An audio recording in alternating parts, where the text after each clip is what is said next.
શહેરના તાલુકા પંચાયત ભુજ ખાતે ચારેકોર જોવા મળ્યા ગંદકી તેમજ કચરાના ઢગ, તો ક્યાંક દારૂની બોટલ્સ પણ જોવા મળી। ભુજ શહેરના તાલુકા પંચાયત ખાતે અમારી ટીમે ત્યાંની સ્વચ્છતા અર્થે મુલાકાત લેતા સ્વચ્છતાનો સ પણ ક્યાંય જોવા નહોતો મળ્યો, જેમાં જ્યાં ત્યાં ઝબલા થેલીઓ, પ્લાસ્ટિકની બોટલ્સ તેમજ વિદેશી દારૂની બોટલ્સ પણ જોવા મળતા નવાઈ લાગી હતી કે આ મોટી કચેરીમાં પણ પિયક્કડો પોતાનો અડ્ડો બનાવીને કાયદાના લીરે લીરા ઉડાડી દે છે, જે ખરેખર એક દુઃખદ બાબત છે।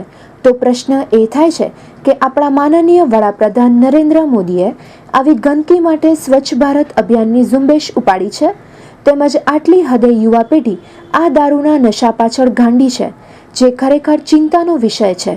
જો ખરેખર દારૂ આપણને નબળો બનાવે તેના કરતાં દારૂને આપણે નબળો બનાવી દેવાની ક્ષમતા આવી જશે તો ભુજ શહેરમાં ક્યાંય પણ દારૂની એક બોટલ સુધા જોવા નહીં મળે। તો સાંભળીએ ત્યાંના અધિકારીના શબ્દોમાં। તાલુકા પંચાયતની પાછળ એકદમ સફાઈના નામે જીરું છે અને દારૂની બોટલો જોવા મળી છે, તો એ કેટલા સુધી સફાઈ થઈ જશે? કાલ સુધી પૂરું થઈ જશે।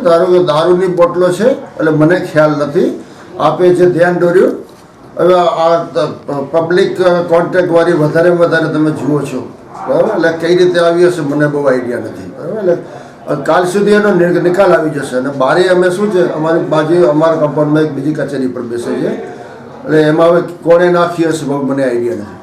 અને સાહેબ શૌચાલય પણ ખુલ્લા પડ્યા છે તો લેડીઝને બી તકલીફ પડતી નહીં? શૌચાલય અંદર આની અંદર બિલ્ડિંગની અંદર જ શૌચાલય છે, એટલે ધારો કહી હશે તો એને લોક લગાડી દેશું, એટલે એ યુઝ કરવાના નથી, જે પહેલેથી છે એ છે। આ બિલ્ડિંગની અંદર શૌચાલય લેડીઝ અને જેન્ટ્સને બી અલગ અલગ છે, એટલે શૌચાલયનો બીજો કોઈ પ્રશ્ન નથી।